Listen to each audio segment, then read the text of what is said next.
If you've got a voice, then pull up a seat. Real talk drops with every beat. No echo chamber, no disguise.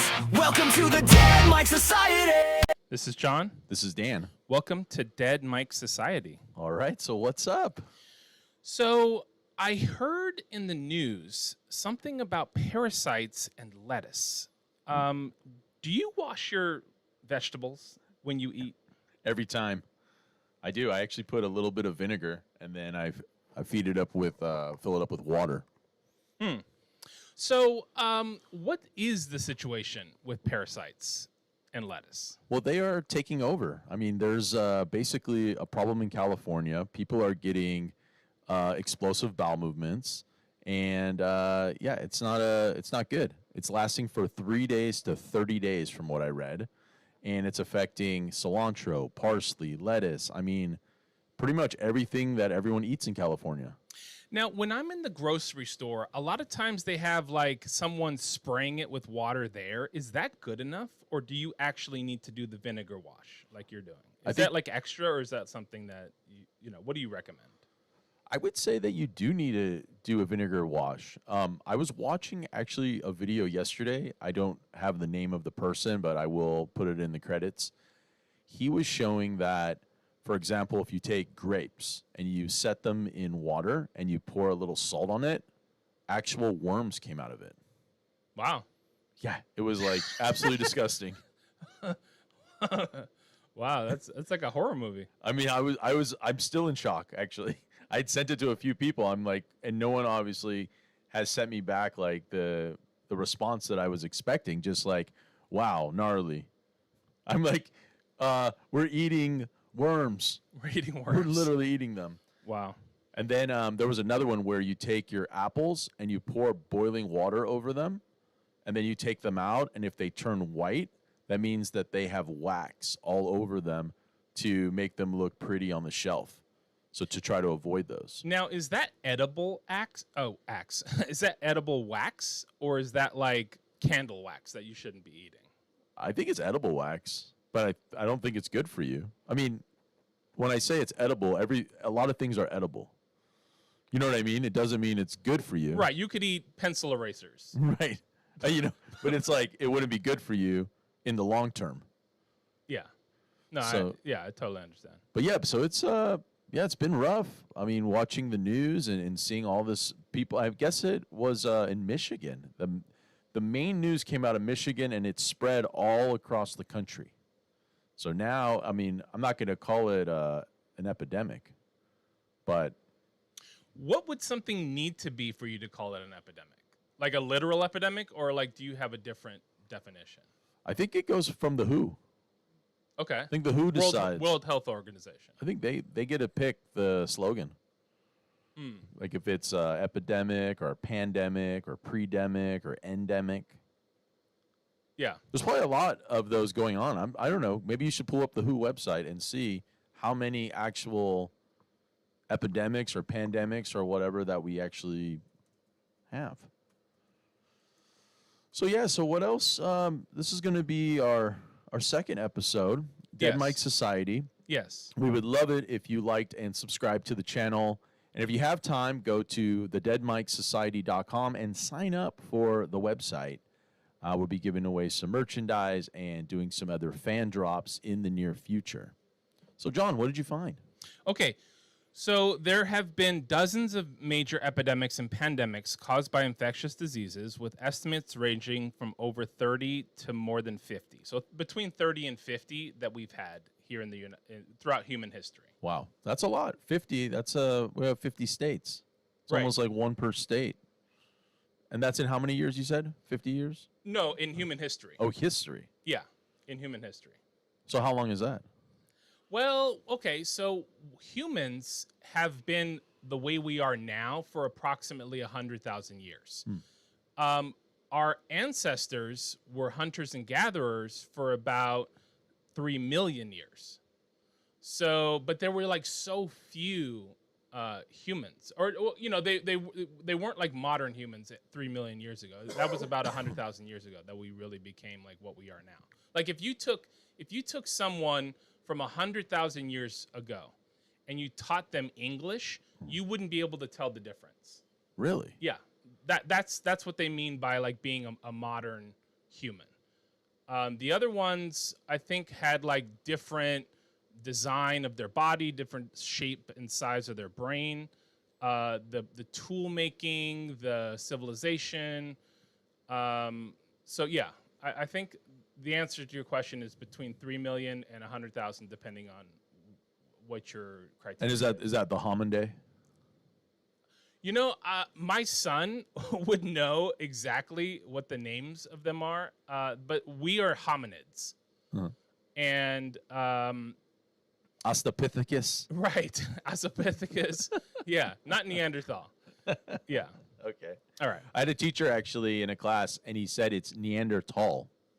Oh, okay. He was correcting us. I was like, Neanderthal, because that's what we all say. And he was like, no, it's Neanderthal. Yeah. So now we know. Now the listeners know. Now the listeners know. Neanderthal. And we're not them. We're not. But did they make children with the next species? Because at some point, did they merge? Okay, so I read. Okay, I didn't read the physical book. I listened to the audiobook about like ape ancestry that humans have. You know, we evolved from apes, or at least that's the story, right? But what they were saying is that it's possible that Neanderthals were not eliminated through warfare, but could have been bred out of existence. There's not like a consensus in the scientific community as to how the Neanderthal and other human-like ancestors were eliminated. You know, we could have bred them out of existence. Kind of like how, you know, like a city might have one racial profile, and then over time, another racial profile comes in because one is breeding more than the other. That's like So it's possible. Like they're not sure. They're not exactly sure what caused it, but it's possible that we didn't just like murder every Neanderthal that existed, and that's why they're extinct. right. I think that's called gentrification. Gentrification, right? Yeah, exactly. All right. Well, it looks like that the human ancestors may have been gentrified. Right, right. So I heard that you saw Supergirl. I saw Supergirl. Yeah, it had some good special effects. The story a little different than Superman. I don't want to ruin it, but let's just say she can fly through space. She doesn't need oxygen, and she can fight unless there's like a green sun or a blue sun. Then all of a sudden she's weak. Now, did you notice anything different with the fact that a woman was carrying the movie? Like in other words, does it not matter the gender of someone when they're being a superhero, or did they kind of play to the differences between the genders? I think for me, just if you're a good actor or actress and you can portray the character, I can still get into the film. Like, she seemed badass to me. I mean, she put up a fight. She was standing up for people's rights. Yeah. And I thought she did a great job. I'm really was pleased with the movie overall. I probably wouldn't put that movie in my rotation, you know, for a long term. But to go to the theater and see some good special effects, and the dog was pretty awesome because it came from the same planet, Krypton, and the dog had some special powers that was pretty cool. And I would say go out there and check it out. Why not? I mean, there's not that many good movies out, I think. I don't know. You're kind of more of the movie buff. Right. What do you think? So Haley Alcock was the actress. I did not see the movie, so I can't really give an intelligent appraisal of it. I do listen to Film Week every week about all the films that come out, and I heard that she was the best thing in the movie, but you're saying the special effects were. Definitely. Okay.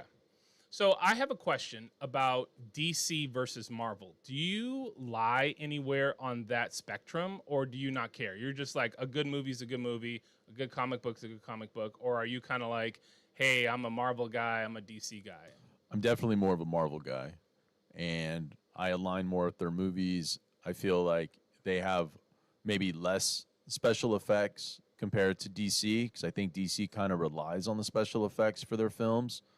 but I like more of the Marvel film storylines, and I like more of their characters because I grew up with X-Men. Wasn't Wolverine like the baddest dude? Like, Yeah, you know that my nickname is Wolverine. really? Yeah, so like when I was a lot of jobs that I've worked at, a lot of people come in and that's what everyone calls me. They call me Wolverine. Is that okay? I think it has to do with because when I spike my hair up, but yeah, it's just I have a look where everyone's like, "Oh, Wolverine." Wow. So, been a Interesting. nickname for a long time. So gold and silver have been performing, and I'm not an expert on the commodity market. So I guess my question is, are gold and silver still a viable investment for people looking for long-term safety places to put their money? I would think that gold and silver typically hold their value. We're in a strange era right now because the dollar is losing value. So as the dollar loses value, precious metals come up in value. So gold's hit, I believe this is an all-time high of over $4,000 an ounce. And silver is on track to go into almost like a worthless commodity. I mean, it keeps dropping down. So I know you could go to a store and get a silver coin for almost nothing now. So some people are loading up on silver, hoping that in the future it's going to go back up, which it very well could be. And people are selling their gold right now because it's not at this price. It's probably not the best time to buy it. But if you're sitting on gold, it might be a good time to get rid of some of it because I'm not sure how long it's going to perform at over $4,000 an ounce. I mean, just a ring is probably, some of them are close to 7-8 ounces. I mean, so that's $3,200 from quick math. Now, I listen to the radio sometimes, and they'll have ads, and they'll say like, "Oh, buy gold." Like when you're buying this gold, are they sending you to your house like nuggets, or are you getting like certificates? Like, do you know anything about that market? You're getting coins. You're getting coins. And then what Okay. happens is if someone buys them from you, you can melt it down and make anything you want. So that's why it holds its value. So it doesn't matter if you have like a gold chain or you have a necklace, because gold can be melted and then re-moved around. There's a thing going on now where people are buying old cell phones because inside of the cell phones, they have gold plating on some of the circuitry. Yeah. And it's like maybe, I'm guessing, 1/100th of an ounce. That's how little. But if you get 100 phones, you could get 1 ounce of gold from scraping it. So that'd be worth $4,000. So if you could buy each phone at, whatever, $5, right? You're making $3,500 roughly profit from that 1 ounce of gold right now. So you'll see that there's a lot of places that are taking phone donations. Like, hey, we'll take your old phone. Make sure you recycle it. Make sure you get rid of it. They're trying to get the gold out of it. I see. So there's some. Okay, so that begs the question: is there such a thing as a selfless good deed? Like, in other words, here they are saying, "Hey, recycle. Like, we will take a phone that you don't know how to recycle. We'll recycle it, but we're going to make some money off of it."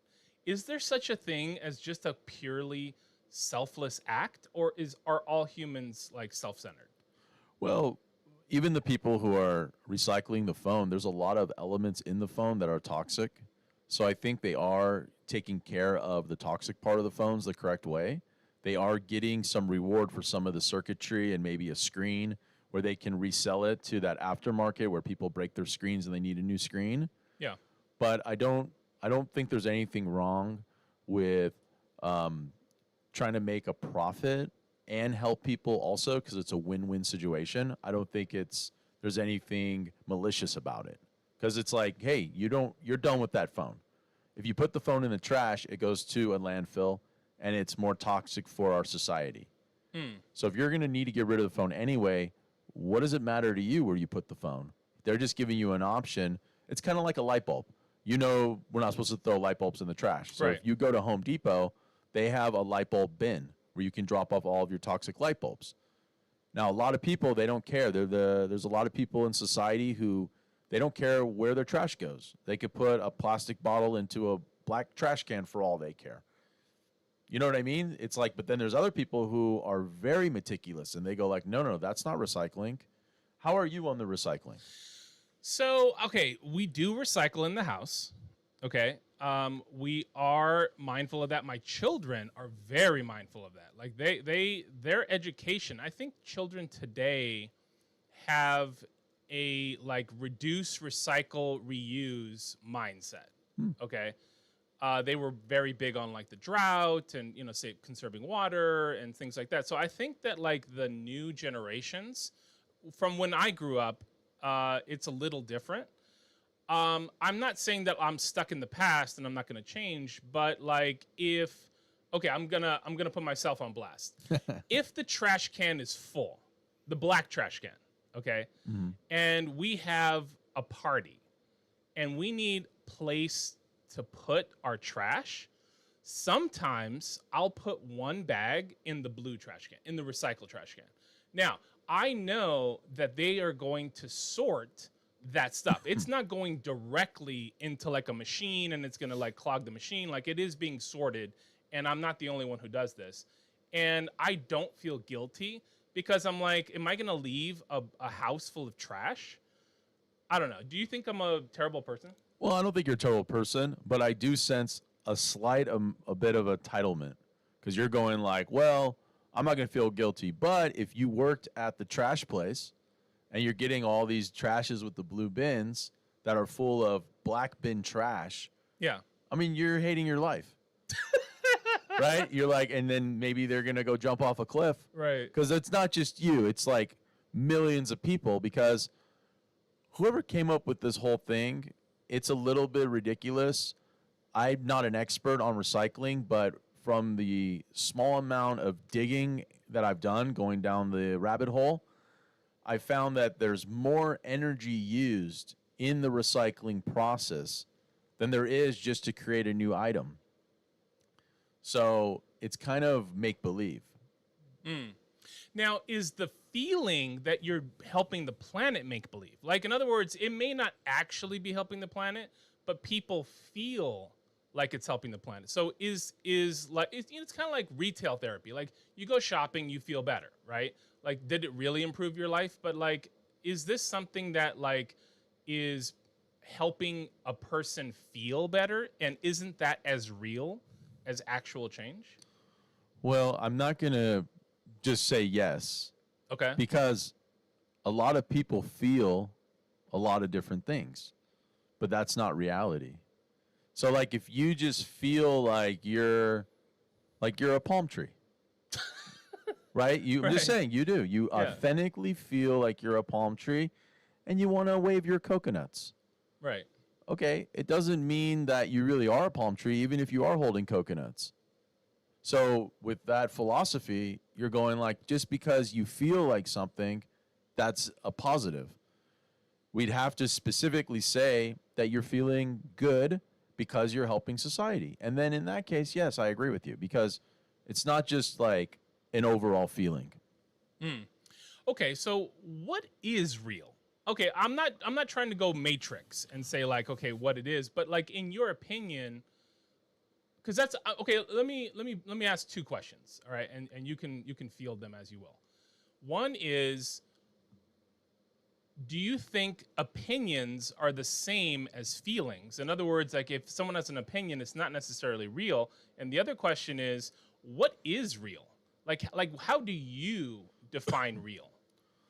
Well, I guess for the first question, opinions are real to the person formulating them.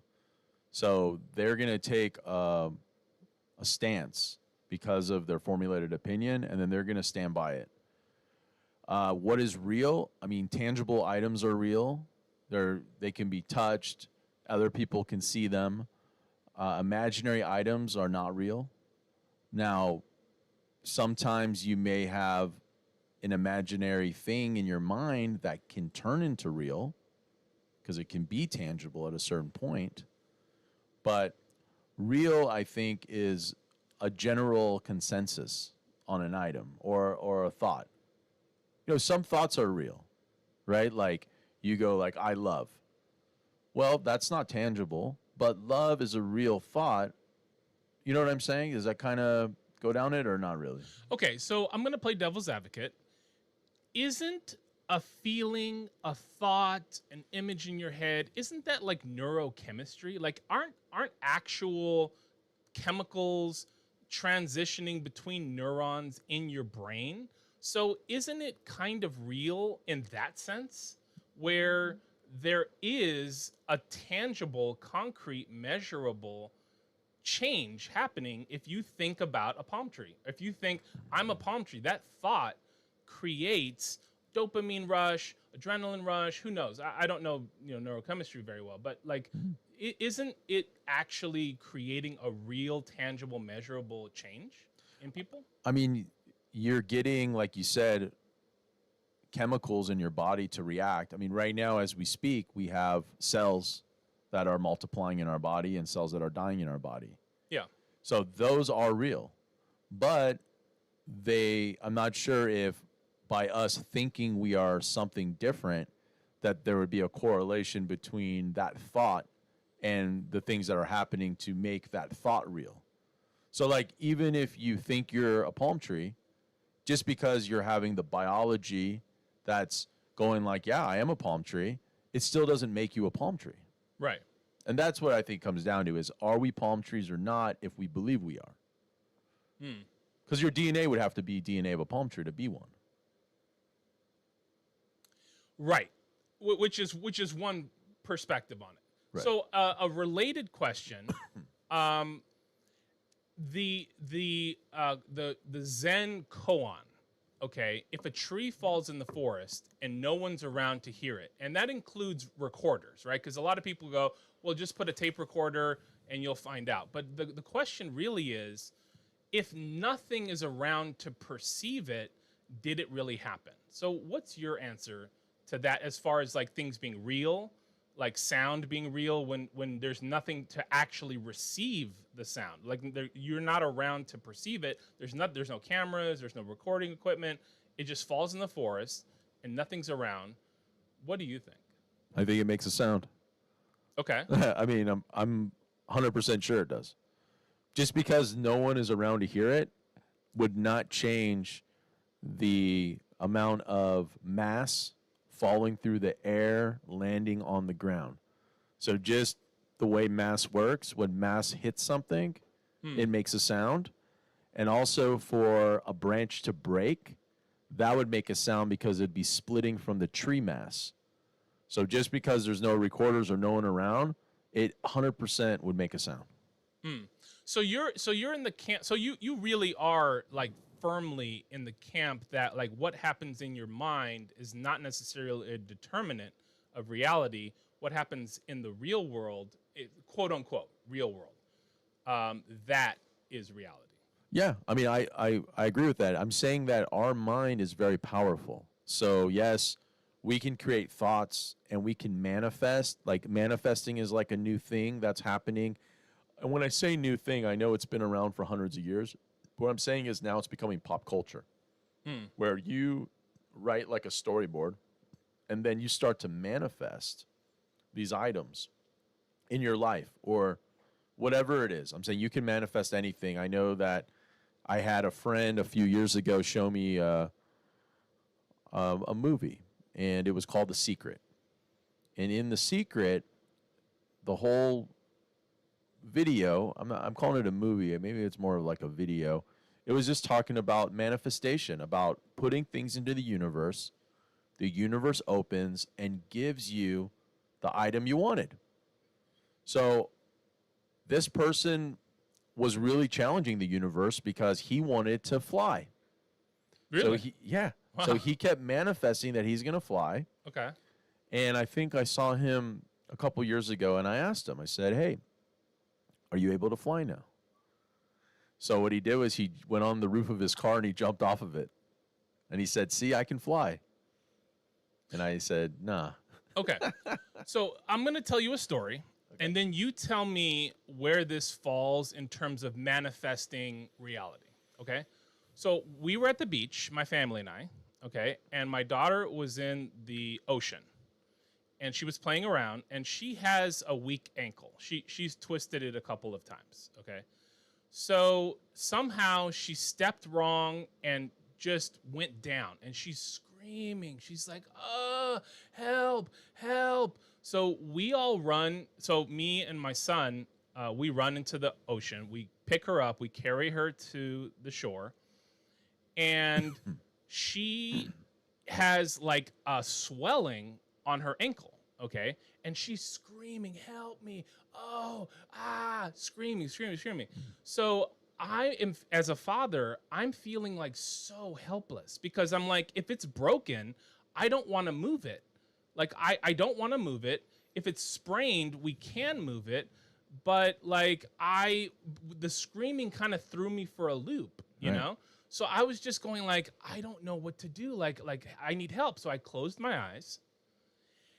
And I didn't say like an official prayer, but I was just like pleading with like the universe, God, like anything. I was like, please help me. And I opened my eyes and a lifeguard appeared literally like as soon as I opened my eyes Wow.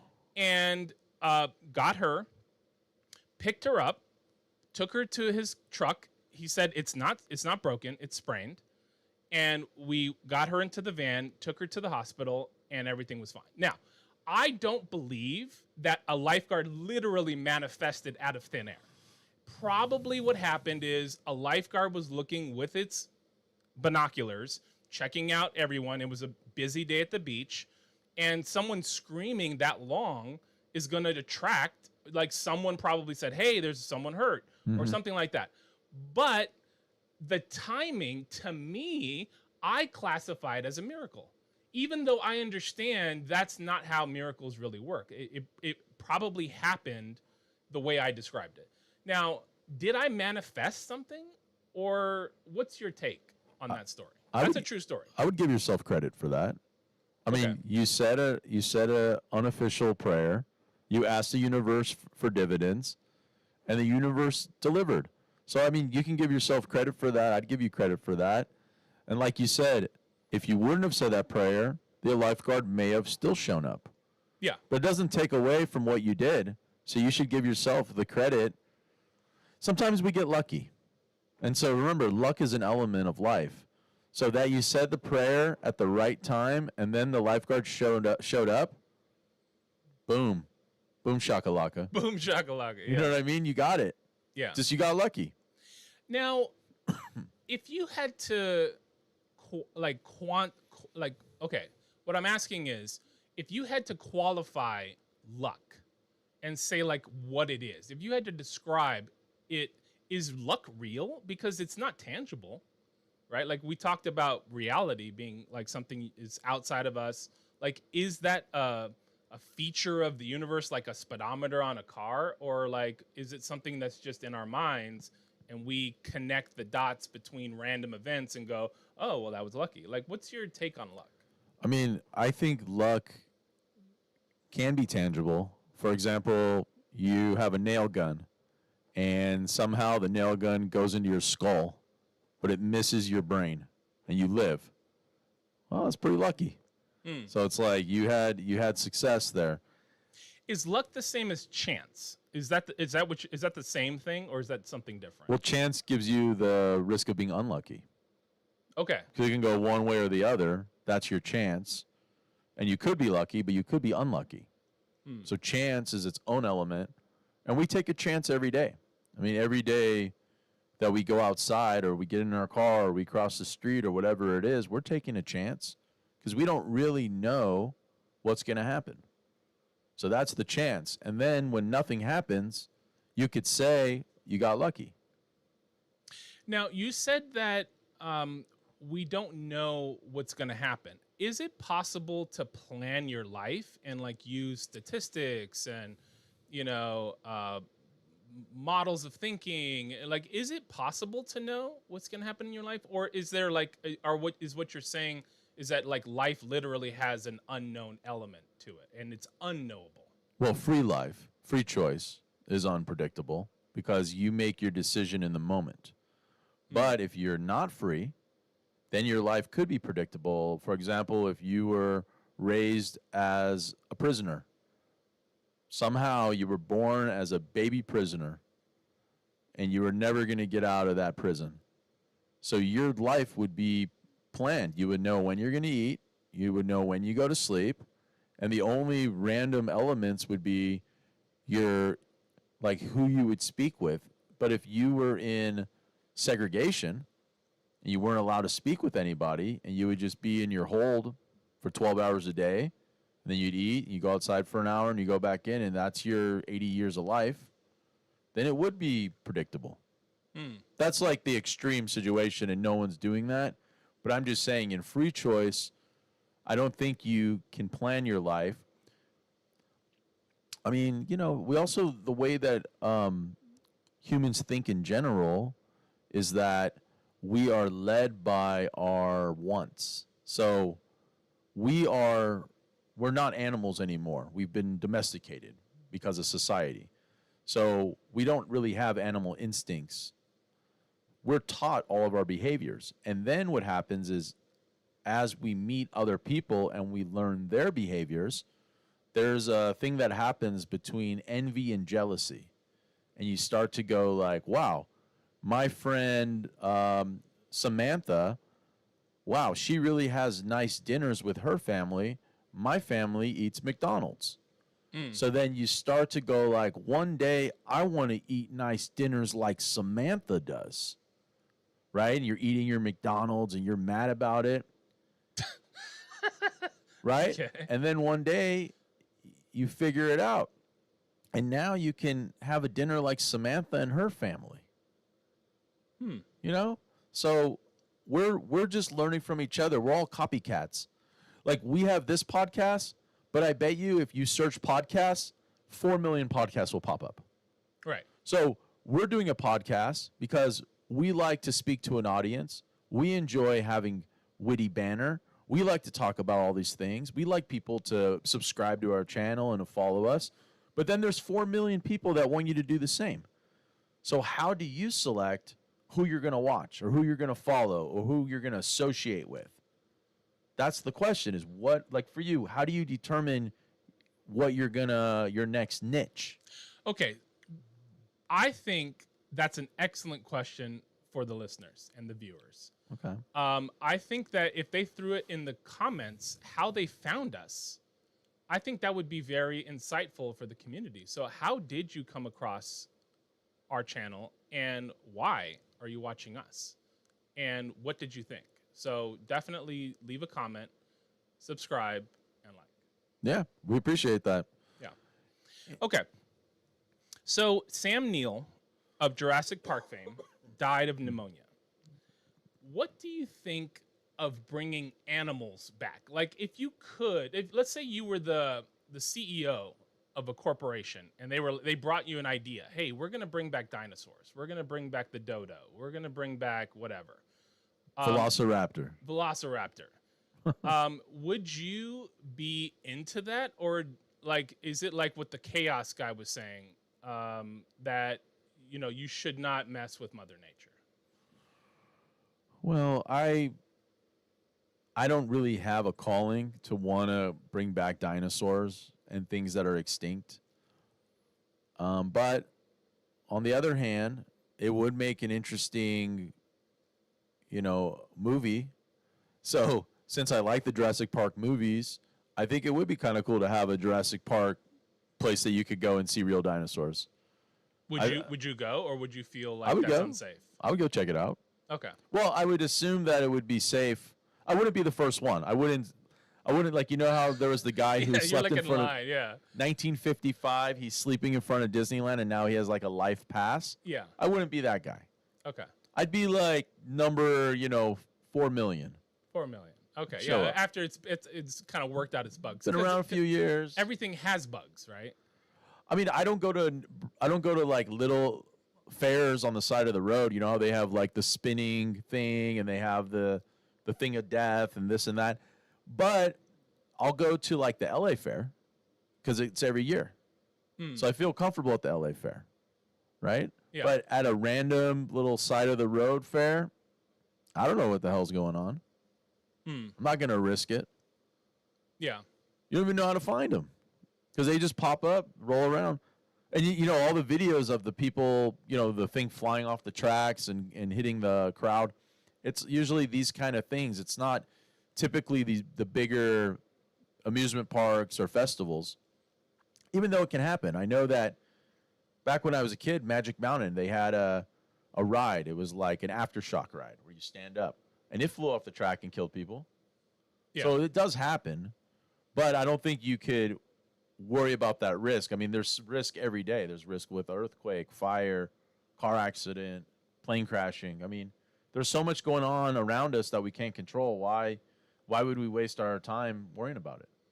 So last episode we talked about oh, what did we talk about? The Stoicism? Stoicism. Okay. Thank you. So you said that you have to accept risk as a natural occurrence of life. Is that like a good summary of what you're saying relative to what you were just talking about as far as risk, like the Magic Mountain and things of that nature? Or is that something different? I mean, you can't worry about it to the point that you can't control it. You don't have to put yourself in harm's way, but I would say in the Stoics' perspective, you would have thought about it and determined what the reward was or why it was valuable in your life to do that. So what I'm saying is if there's value for you to go out to an amusement park and go on rides, then you should do it. And you're not going to hold yourself back because the ride may break.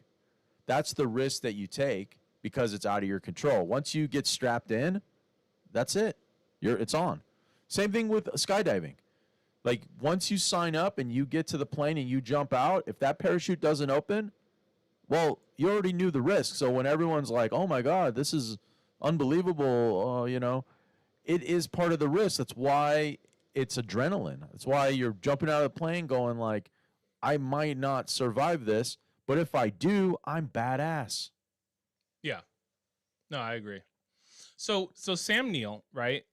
He's basically, in my opinion, remembered for Jurassic Park. Like I don't really know anything else about him, but I do know of him, and I'm sure his family has a completely different perspective on him. Which character was he? Was he the professor? He was the archaeologist. He was the one who they needed to understand the dinosaurs. So the star, like the guy the star. He was the star. Wow. Of the original Jurassic Park. He series. seemed young. Yeah, he died at 76. So my question is, what do you want to be remembered for? Like how do you okay, I have two it's a two-part question. Do you want to be remembered by like a lot of people where like they may not know the real you? Like Sam Neill. Like I don't really know. He could have been a jerk. I don't know. He could have been like a great father. I have no idea about his personal life, but I do know of him in this one movie. So is that something that's interesting to you to be known for like one thing? And if so, like what would you want to be known for? I mean, I would like to be known for this podcast. That's pretty good. Be a part of Dead Mike Society and be one of the founders, and to see what this blossoms into. I mean, with all the other content creators and all the stuff down the road that can join the Dead Mike Society umbrella. I mean, this is great. This is a great project, and we're developing it, and just overall kindness. I mean, I don't know. I'm still kind of developing myself, so I don't think I have a legacy yet to leave. How about yourself? So I want to be remembered as a good father and a good husband. Like that's really something that I try to take very seriously, and it's kind of like my hobby, if I had to say. Like that's where I put all of my extra energy into. So I would like to be remembered. Now, here's a question and a statement from myself. So I don't want to curate a memory. In other words, I don't want to like rig how people think about me by like planning and kind of like making sure that people think this and they don't think that, and trying to like control it, if you will. I want to be remembered for like how I really was, as opposed to like my image that I project to others.